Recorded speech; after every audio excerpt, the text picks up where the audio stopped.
morning, all. Welcome to TED 2026. Have you ever found yourself in a dilemma wondering, should I start my homework now or dawdle for 5 more minutes?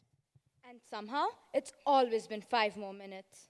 Whether we realize it or not, our lives are made up of choices like these, some small, some life changing. Today, we explore a theme called The Power Behind the Choice. How can a single thought ripple into action, build system, and eventually shape history? To begin our morning with a moment of reflection, may I invite everyone to remain standing for the opening prayer read by Ithil. All are requested to repeat the grace. Please bow your head. O dear Good Shepherd, my guide and my light, be with me always, day and night. Teach me to do what's good and right, and always keep me within thy sight. Amen.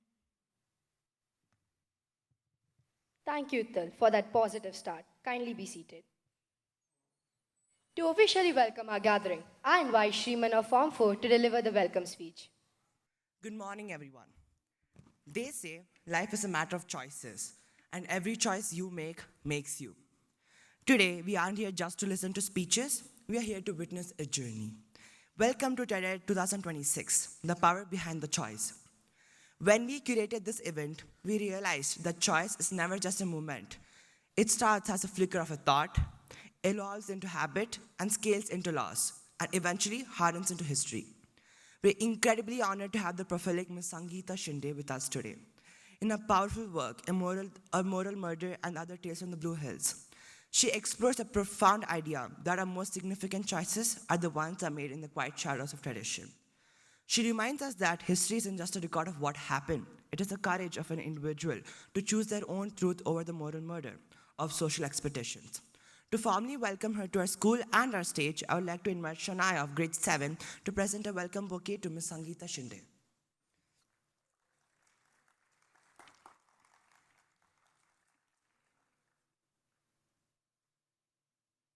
A very warm welcome to our President, Mr. Jacob Thomas, Senior Vice President, Ms. Sarah Jacob, HOS, Mr. Vinod Singh, and our Headmistress, Ms. Deepa Suresh, and the members of the ACM.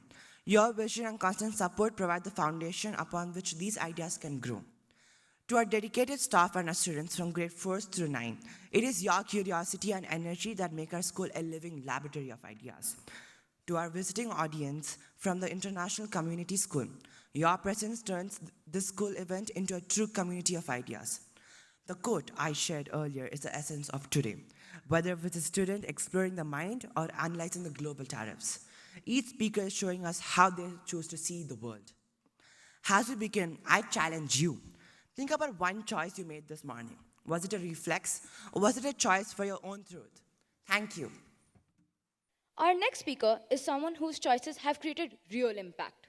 She is an award winning journalist, an author of 5 books, and a dedicated animal rescuer. She has lived many of the themes we are exploring today, from setting up international magazines to her recent work with Inside 43, here in the Nilgiris. Please put your hands together for our guest keynote speaker, Ms. Sangeetha Shinde, presenting Living History. Good morning. How are you all? How many of you would have chosen to be sleeping in bed rather than being here listening to me? Raise your hand. Me too. My name is Sangeetha. I come from Kunur, but I've lived in 8 different countries. I've written 5 books, run a few magazines, and on the surface of it, it probably seems like my life is one big success. What most people don't know is that I suffer from social anxiety and I've battled depression my whole life. And the only way to get out of it, and the only way I got out of it, was to make decent choices for myself. So I'm going to keep going back to my book over here because I have to keep referring to my notes. I'm very old and very forgetful.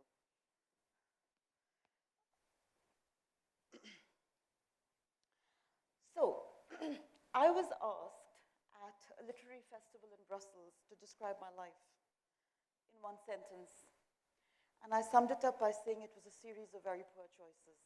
From friends I made, to things I chose to study, to somebody I once married, to jobs that I decided to take up.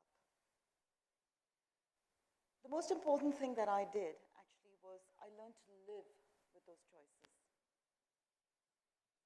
Because I had the power, I realized quite young in life, to be wounded or to be wise.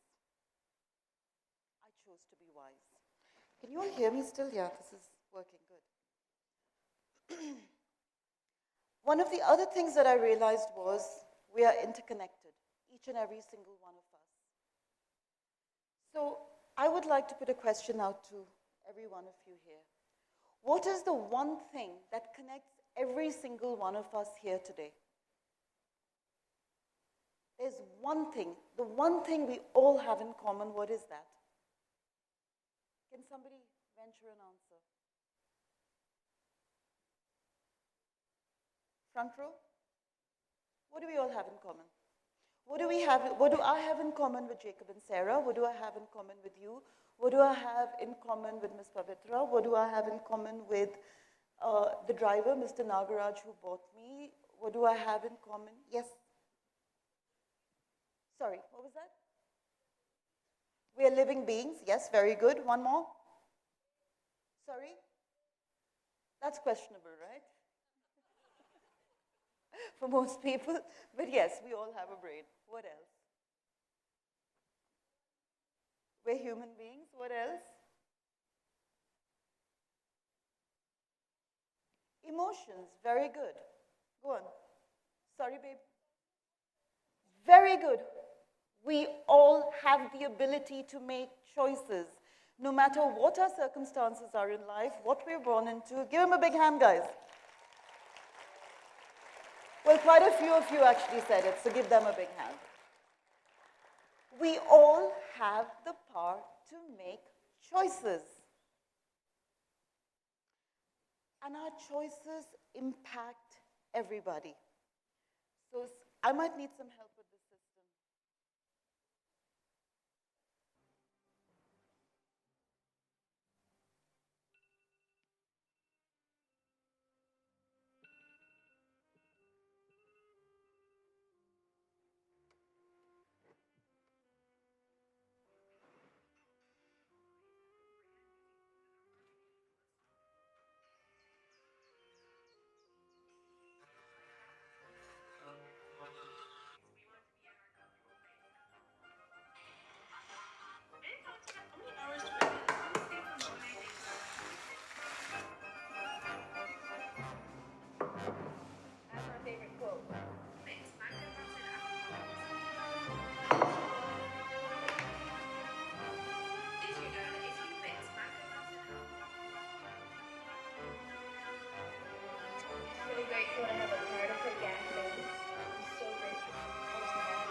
Does anybody know who this lady is?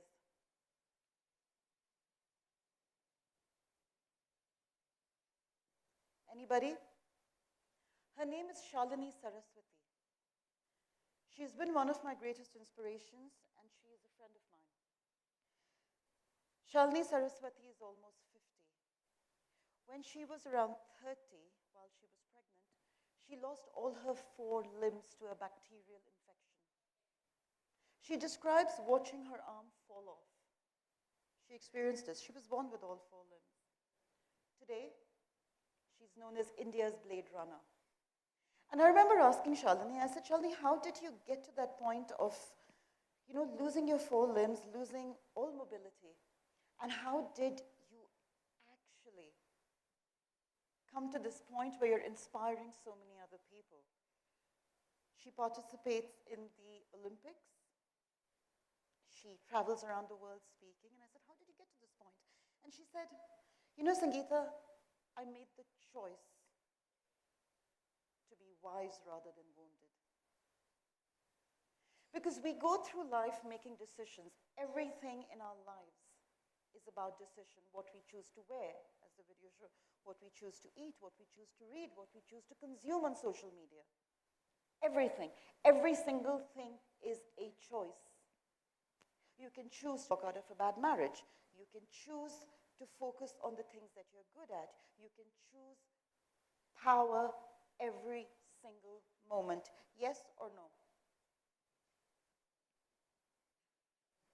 Who knows about her?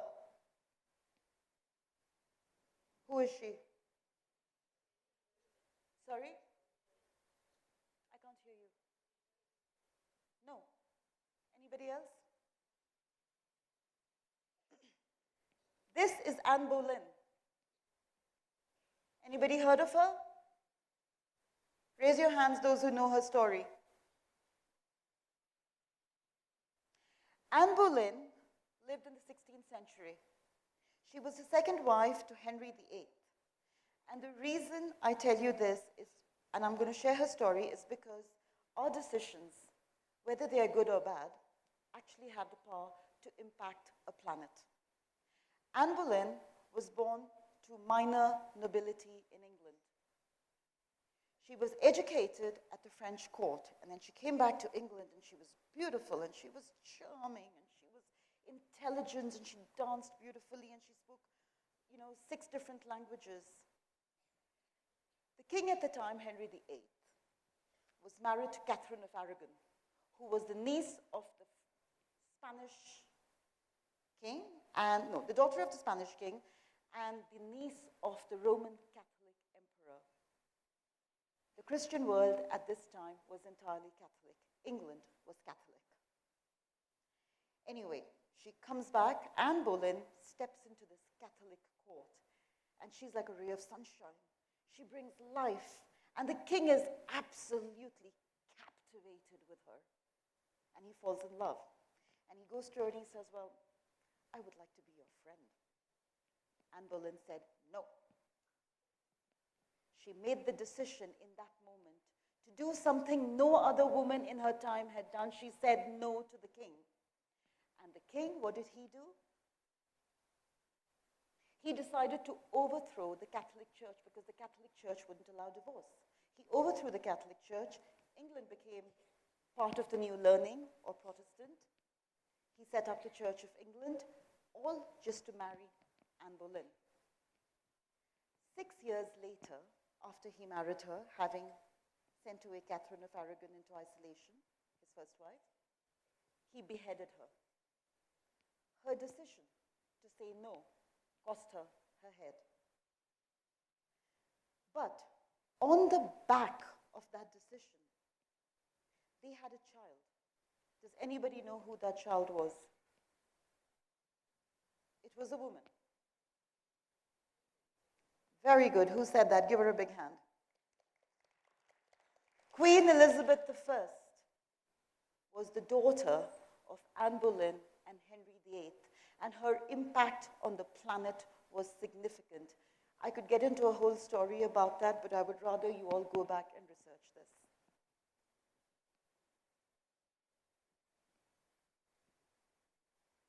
As I said, my life has been a series of really poor decisions. When I was 21, I ran away from home. I do not recommend this as a course of action, please. Okay? I lived on the streets. I ran away to Bangalore. I lived on the streets for 11 months, railway stations and bus stations. I was hungry, I was poor, I was unwashed, I didn't have access to a toilet or clean water. The reason I share this with you is because something happened to me when I was living on the streets. A lesson that was taught to me about the power of choice, because I had to live with the choice I made to run away from home. I was sitting at the Majestic bus station in Bangalore. I hadn't eaten in 3 days. I was hungry. I was really hungry. I was miserable. I considered, as I told you, I battled with depression, and it was very extreme at this point. And I was sitting, and it was hot, and I was covered in mosquito bites. I was itching all over. This little lady came and sat down next to me on this seat. She was poor. She was a beggar. All she had was this little bag. And somebody had given her a little roll of a chapati or something with some vegetable stuff inside. And I was so hungry, and I looked at her, and I wanted to eat. And she looked at me. She had nothing, this woman. She was old. She was poor. She was destitute. She was the woman that you look at and you don't even see when you travel. And this woman broke this piece, this little kati roll, in half, and she gave me half. This woman gave me half of everything she owned. And you know what I learned in that moment? Wherever we go, whatever we do, no matter what our circumstances, we have the power of choice. And the most important choice you're ever going to make in your life is the choice to be kind. Being kind is the essence of leadership. To be kind to your neighbor, to be kind to the person who doesn't have as much as you, to be kind to the unpopular kid in school, and to be kind to yourself. This is an active choice you're going to make every single moment that you live, that you go through.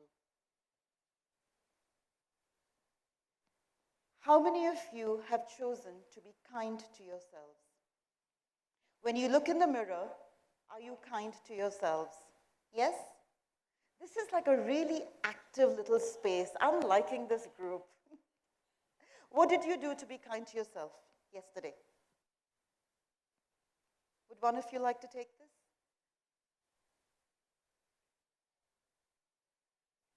Anybody?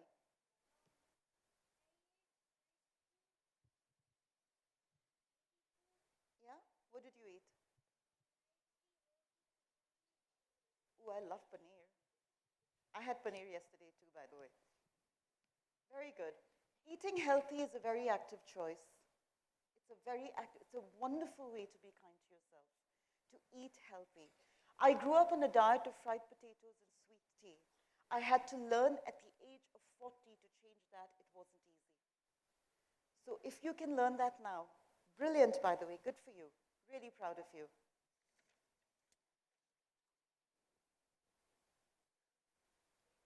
So, we are, at the end of the day, the sum total of the decisions that we make. Choices, decisions, these are synonymous, as all of you know. When I struggle with depression, and it happens more often, especially as you get older, the body changes, you struggle with it. You struggle with it much, much more as you get older. It doesn't actually get easier. What does happen actually is you decide to let it pass.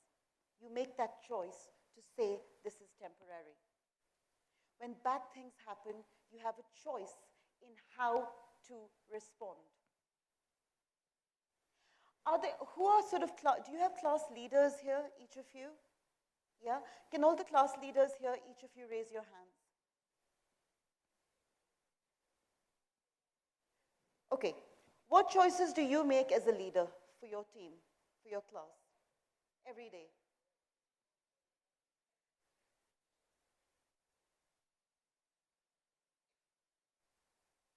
Do you have to make choices for your class? What choice did you have to make in the last week that benefited everybody else? I think to be quiet in prep time so that everybody could study. So you have to keep people quiet. Is it difficult? Yes, Do you have to be strict? yes. Do you have to be strict with your own friends? At times, yes. At times. Is that tough? Yes. But you make a very- choice. Yes. Okay, good. We all have to make difficult choices. Every last one of us. We want to stay back in bed rather than come and listen to Sangeetha Shinde on a Saturday morning, but otherwise Jacob and Sarah would get very, very upset if you didn't show up. So you come, you make a choice. But you can choose in that moment that while you're here to take something away from this moment. Even if you are handed bad circumstances, I keep coming back to this in all my talks. Bad things happen to good people. You choose how to respond. So,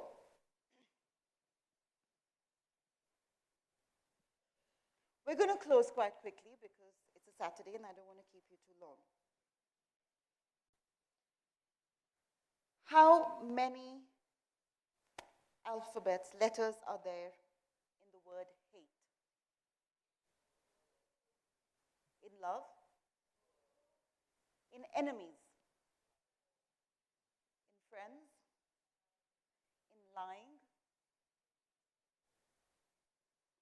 Enemies has how many? Sorry? Thank you. Friends has 7. Lying? I'm going to come here and give you all spelling classes. Very good. Truth? Failure? Failure?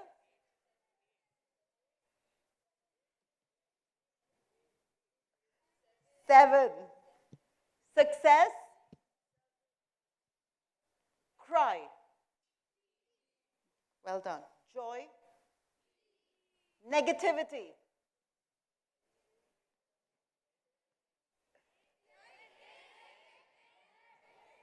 Very good. Positivity? You get to choose. You all get to choose what you become, who you become, how you impact the life next to you, how you leave your mark on the road, and you can do it starting now as long as you make a conscious choice. Choose to choose. I would like you all to tell me one last thing. Who's your favorite superhero? Spider-Man?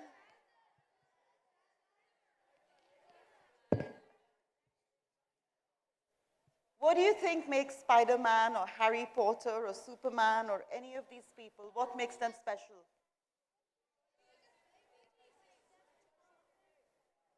It's not their superpower, it's the choices they make, it's what they choose to do with what's given to them. Yeah.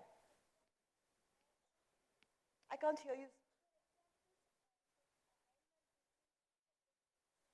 Iron Man beating enemies. He chooses to beat enemies. I don't recommend beating anybody, to be honest, because I've been at that receiving end. I'd rather not go down that road. Yeah.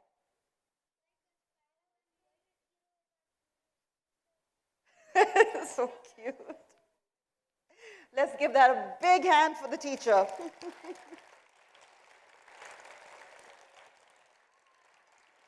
I want to tell you something about Jacob and Sarah. Jacob and Sarah chose to leave a wonderful life in the US to come back and serve you all. I don't think you realize perhaps how hard they work behind the scenes or how much Sarah worries about every child over here. She She chooses to do this. She doesn't have to. She chooses to. Choices you make matter. It matters what will happen in this country. It will matter what happens in this school. It will matter when you grow up and go out and become ambassadors of Good Shepherds. So I would ask you all today, life is the sum of all your choices. Please, make good ones, make kind ones, make empowered ones, and start making them today. Thank you. Thank you, Ms. Sangeetha, for that inspiring talk. Now we move from powerful ideas to some powerful voices. The youngest members of our school are about to remind us that sometimes the biggest message comes from the smallest people. Please enjoy this musical performance by our PYP students, guided by Ms. Raquel.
Cheated by you since I don't know when.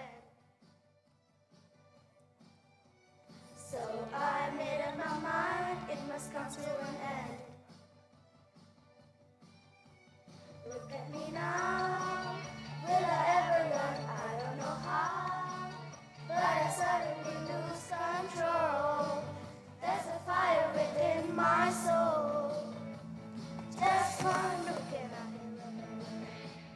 One more look and I forget everything.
That was lovely.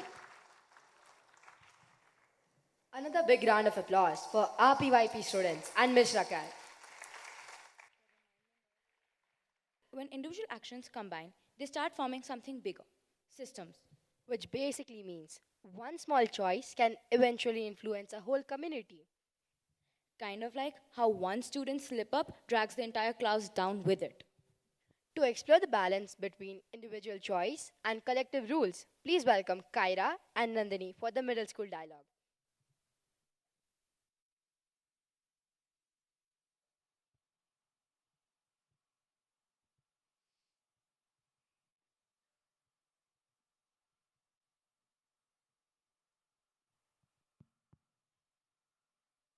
So the motion is age should not decide responsibility. Speaker 1 is a 6th grader, Nandini, who is for the motion. And speaker 2 is a 7th grader, Kyra, who is against the motion. We have talked a lot about rules, choices, and the human mind. So now we are bringing the debate home to school, parents, and everyday life. Let's begin. Good morning, everyone. I'm in 6th grade, which means I'm officially old enough to have homework, but apparently not old enough to decide when I should sleep. And that's exactly why I believe age should not decide responsibility. Responsibility is about how you think and act, not how many birthdays you've had. I know students my age who manage school, sports, siblings, and even help their parents at home. But when we ask for a little freedom, the answer is always the same: you're too young. If age decided responsibility, then every adult would be responsible. And we all know that is definitely not true. Good morning, everyone. As a proud 7th grader, which means I'm 1 year wiser, I believe age does matter when it comes to responsibility. Age is not just a number, it comes with experience, mistakes, and learning from those mistakes. Let's be honest, when I was in 6th grade, I thought I was responsible too. Then I entered 7th grade and realized maybe I wasn't. Rules based on age exist to protect us, especially when emotions are strong and judgment is still developing. Trust is important, but structure keeps us safe. My opponent says age brings experience, and that's true, but experience doesn't automatically come to you on your birthday at midnight. Some younger students think carefully before acting, while some older people still make impulsive decisions, like replying to messages when they're angry. Responsibility should be earned, not delayed. If adults trusted us a little more, we'd actually learn how to handle responsibility instead of waiting for permission. After all, you don't learn how to ride a bicycle by reading the safety rules. You learn by getting on it and maybe with a few safety wheels. That sounds great until the bicycle crashes. The truth is, responsibility also means handling consequences. Science shows that our brains are still developing, especially the part that controls risk and emotions. That's why adults sometimes say no, not because they don't trust us, but because they care. Age based rules give everyone equal treatment. Without them, decisions would depend on opinions, and that's confusing and unfair. Freedom without readiness isn't empowerment, it's pressure. To conclude, I'm not saying age has no importance, I'm just saying it shouldn't be the only factor. Responsibility lives in behavior, how we treat others, how we make choices, and how we learn from our mistakes. Instead of always asking, how old are you? We should sometimes ask, how prepared are you? Because responsibility doesn't grow overnight. It grows when somebody believes you're capable. To conclude, age restrictions aren't punishments, they're protections. They give us time to grow, make small mistakes, and learn safely. Responsibility is like a ladder. You climb step by step, not all at once. Age helps us decide which step we are ready for. So while maturity matters, age provides the structure that helps us reach it.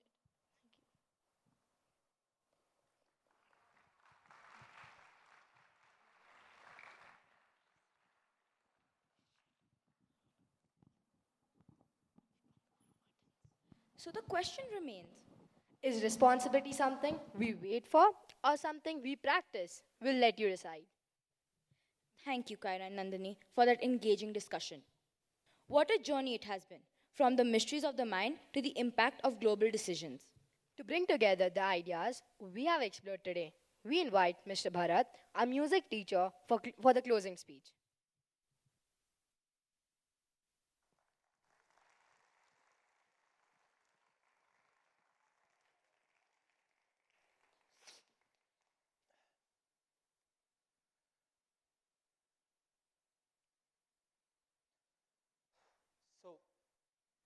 I'm not here to preach.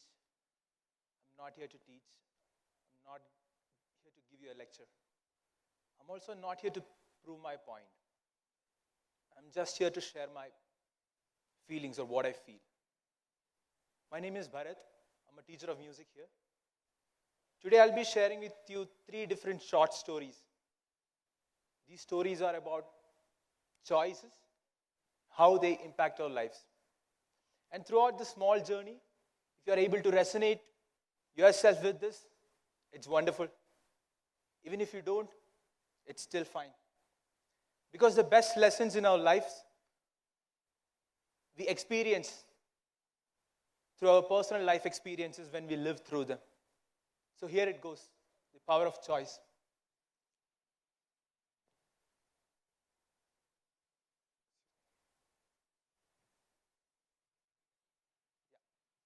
We often think that life moves linearly, everything goes well according to our plan, but it never happens like that, at least for me. The best and the major decisions in life do not always arise out of clarity. Mostly it comes out of confusion and chaos. So this is the first chapter, collapse. Life doesn't always go right. The best things always start with things going wrong. So that is why I named this collapse. Now, have you ever been in such a situation where you feel so stuck in life that you don't have any idea what to do and where you are going in life? How many of you have been there, so stuck, confusion? Good. So it means that we're all humans. No need to be shy, we're all making mistakes. We've all been there. So 12, 13 years ago, I was also in such a situation wherein I didn't know what to do. All my plans failed. Plan A failed, plan B failed. I didn't have plan C. So I was stuck. I didn't know what to do. But something very interesting happened. I was in my 12th grade. My board exams, everything got finished. And I picked up a guitar. I didn't want to be a musician. Honestly, I didn't want to be a musician. I didn't want to be an artist. I didn't want to play music, but I just took it for 2 reasons. One is that I wanted to impress someone in my class. Honestly, she was so impressed that she chose somebody else. Power of choice. Second is that I was so caught up in my emotional turmoil and chaos that I didn't know what to do. So this music, how it helped me, you know what? All the thoughts which I couldn't understand, all the emotions which I couldn't experience, I was channeling it through music. The moment I took the guitar, I didn't know it was going to be a turning point in my life. It's been like 12, 13 years now.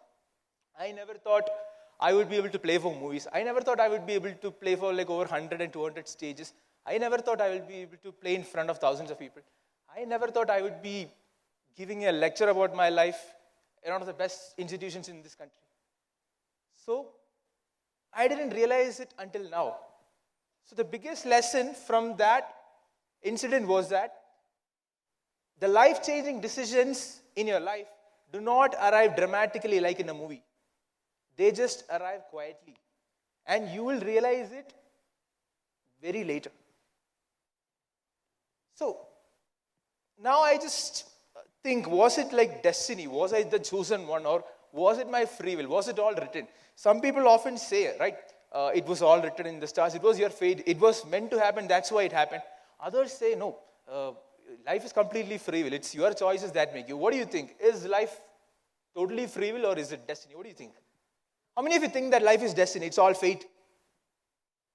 Okay, a few hands here. Okay, how many of you think that it's completely under your control? All right. So how many of you didn't raise your hands for both? Okay, good, fair enough. So there is this quote by Gurudev. This changed my whole perspective on destiny and free will. It says, your height is determined. It's your destiny, but your weight is your free will. Rain is destiny, but whether to get wet or not, that is your free will. So, very simple. I believe that life is a combination of both destiny and free will. In life, we have 2 different sets of parameters, variables. Some things which we can change and some things which we cannot change. Your past is a waste paper. You cannot change. All the guilt, the remorse, turmoil, you cannot change. You just have to accept it and move on. That is your destiny. You cannot change. But what lies ahead in front of you, it's a blank sheet. It's a canvas. You can build whatever you want. That is your Exactly. So if you take things like that, life becomes so easy and natural. Do you agree? Yes or no? Now, you cannot choose the consequences. You cannot choose the circumstances and challenges in life. That is your destiny. But you can always choose how to react and respond to it. That is your free will. You cannot choose your parents. You cannot choose your father and mother. That's your destiny. But you can choose your mother-in-law. That's your... So choose wisely. Chapter 2, doubt. So when we take that choice, the second thing which comes in front of us, that is what? Doubt. So doubt is often internal and external, but mostly, we have a lot of friends and loved ones. They want the best for us. So what they often do is that when we come up with a very big idea, they say, dude, I care for you. I don't want to see you fail, so please don't do it. This is very impossible. Be realistic, be grounded. They love us so much that they tell that it's impossible. The problem here is that, okay, it's good to be grounded in life. It's good to take advices from people. The problem here is that when you start thinking so much from a safe space, knowingly or unknowingly, you start settling down for mediocrity. You start becoming the average man, average woman. Does that make sense? It's good to be grounded in life, but I want to show you something. How many of you watched this movie, The Pursuit of Happiness? Yes. So in that movie, it's actually a real-life character. His name is Chris Gardner. Will Smith is playing that role. In that, he says something. It's a very famous dialogue. Do not let anybody ever tell you cannot do something. People tell you cannot do something. People tell you that something is impossible because they cannot do it. If you want something, just go get it, period. Mostly, people tell you that something is impossible, not because it is actually impossible. Why do they tell it? Because they couldn't do it and they don't want you to do it. Does that make sense? If you want something, do not listen to the noise around you. Listen to the voice inside you. You can call it your gut feeling, your intuition, whatever. The more you listen to the voice inside you, your intuition, it gets stronger. The more you listen to the noise outside you, the more your intuition fades. Always trust your gut. There is another famous quote. Shoot for the moon. Even if you miss, you'll land among the stars. Make your dreams and aspirations so big, so wild, that even if you fail, you'll land with something extraordinary and powerful.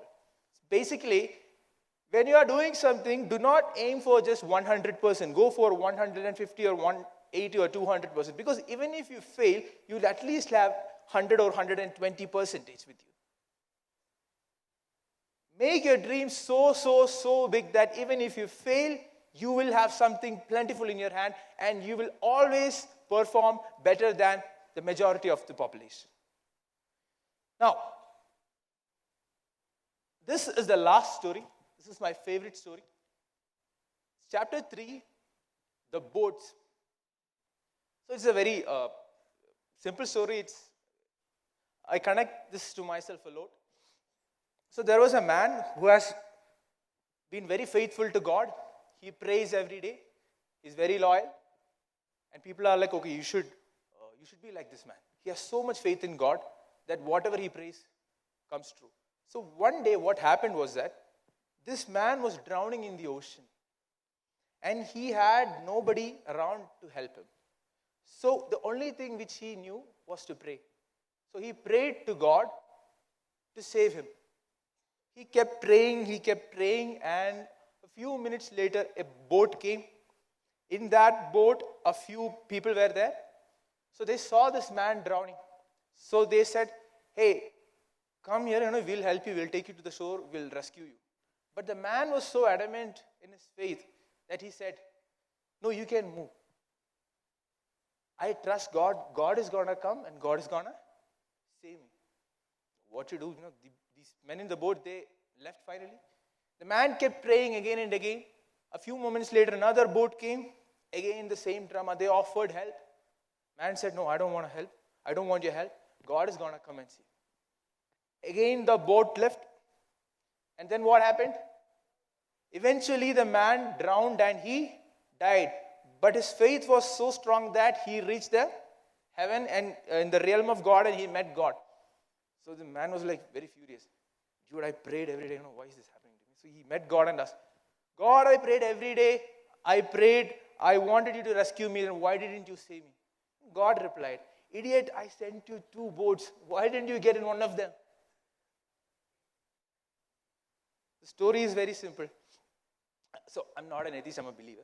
The point here is that often we are so rigid. We are so stuck with the questions which we have in our mind, the aspirations we have in our mind, that even when the opportunity or the answer, even if it's in front of us, we are not able to recognize that or understand that. Often we wait for a huge miracle to drop down from the sky, but we don't realize that the things that matter the most are the smallest things. The smallest things in life lead you to the biggest miracles. Does that make sense? So the only question in life that matters is, are you able to recognize the opportunities, the boats, when they arrive? I want to close this with a famous quote by Steve Jobs. Steve Jobs once said in one of his speeches, he said, in life you cannot connect the dots looking forward. You can only connect them looking backwards. So, as I said, life might look like this right now.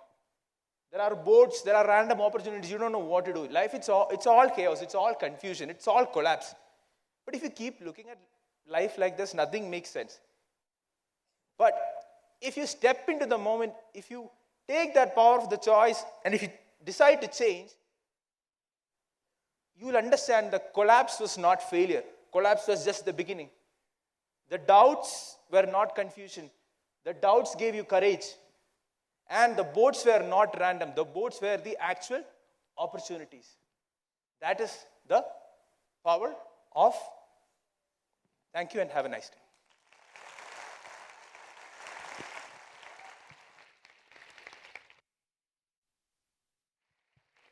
Thank you, Bharath sir, for those thoughtful reflections.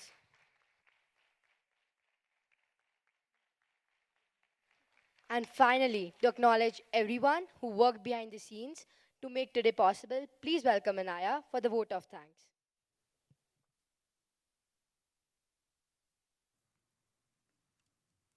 As we conclude today's inspiring journey, I, Anaya of Grade 7, have the honor, rather someone's choice of proposing the vote of thanks. First and foremost, a heartfelt thank you.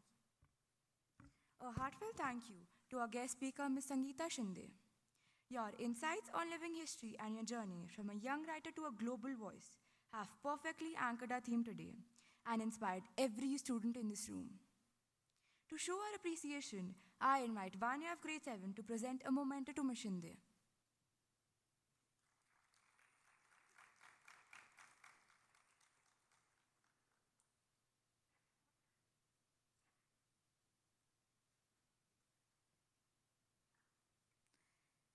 Thank you, ma'am.